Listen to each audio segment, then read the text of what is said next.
पास में जो शंकर जी का मंदिर है, घर के पास में शिव जी के मंदिर पर जल चढ़ाने जाना तो पूर्ण विश्वास के साथ जाना, भरोसे के साथ। पार्वती जी शिव जी से कहती हैं कि बुढ़िया ये जो झाड़ू लगा रही है, पोछा लगा रही है, ये बूढ़ी, शंकर भगवान कहते हैं इसका पूरा बचपन निकल गया झाड़ू लगाते लगाते। ये झाड़ू भी वहां लगाती है जहां शिखर की छांव पड़ती है, वहां झाड़ू लगाने जाती है। तो एक काम करो ना प्रभु, इसको धनवान क्यों नहीं बना देते? शंकर भगवान बोल रहे हैं ले मैं तुझे एक हीरा देता हूं, ऐसा कोहिनूर हीरा बुढ़िया को दे दे जहां कचरे का ढेर है वहां पटक दे। पार्वती जी ने कोहिनूर हीरा कचरे के ढेर में पटक दिया। बुढ़िया ने झाड़ू लगाई, कोहिनूर हीरा मिला, बुढ़िया ने अपने पल्लू में उस हीरे को बांध लिया। हीरे को पल्लू में बांध, हीरा ले गई, घर पहुंची, कोहिनूर हीरे को देखा। वो हीरा जिसको प्राप्त कर लिया उसने उसकी 7 पीढ़ी बिना काम करे भोजन कर सकती है। इतना कीमती हीरा उस बुढ़िया को पार्वती जी ने दे दिया। अब पार्वती जी बोली बस बुढ़िया को हीरा मिल गया, पैसा मिल गया, 7 पीढ़ी उसकी बैठकर खा सकती है, इतना कीमती हीरा बुढ़िया को मिला है। अब ये झाड़ू नहीं लगाई।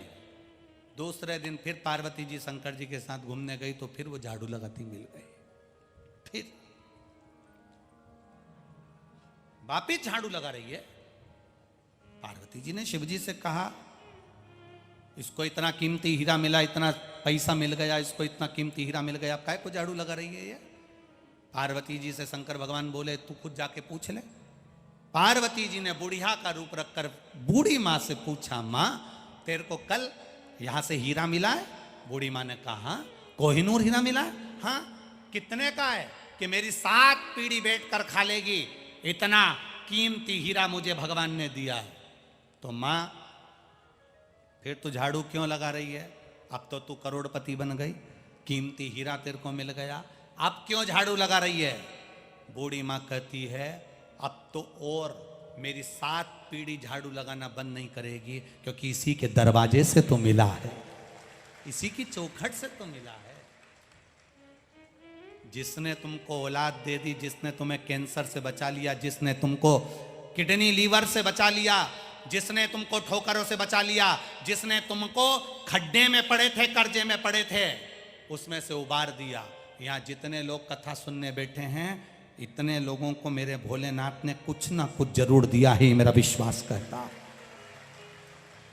उसने दिया है इसलिए तुम कथा में पहुंचे हो, नहीं तो पहुंचते भी नहीं। उसने दिया, किसी को धन दिया, किसी को पुत्र दिया, किसी को संतान दी, किसी को रोग से मुक्ति दी, और किसी को दिल में विश्वास दिया, भरोसा दिया, दृढ़ता दी। उसने दिया तो तुम कथा तक पहुंचे हो। तो वो देता है तो ये विचार करना कि हमें उसका दरवाजा नहीं छोड़ना। आज ज़्यादा मिल गया, मालूम पड़े तुमने भजन छोड़ दिया, श्री शिवाय नमस्तुभ्यम छोड़ दिया, भगवान के मंदिर में जाना छोड़ दिया ना। जिसके दरवाजे से मिला है उसका द्वार मत छोड़ो, बन सके उसके द्वार जाते रहो, जाओ उसकी चौखट पर। कई लोग कुबेरेश्वर धाम आते हैं और आकर कहते हैं गुरुजी हमने तो नियम बना लिया, महीने में 1 बार आ जाते हैं, कोई कहता है साल में 1-2 बार आ जाते हैं, कोई कहता है 6 महीने में पहुंच जाते हैं। हमने कहा ऐसा नियम उसने दिया है, वो कुबेर भंडारी ने हमारा भंडार भरा है, तो हम भी उसकी चौखट पर आकर प्रणाम कर कर चले जाते हैं। और क्या चाहिए? वो गजानन बाबा, वो श्री स्वामी समर्थ, वो हरि विठल दे रहा है, तो उसकी चौखट पर जाने में क्यों देरी करें? क्यों देरी करें?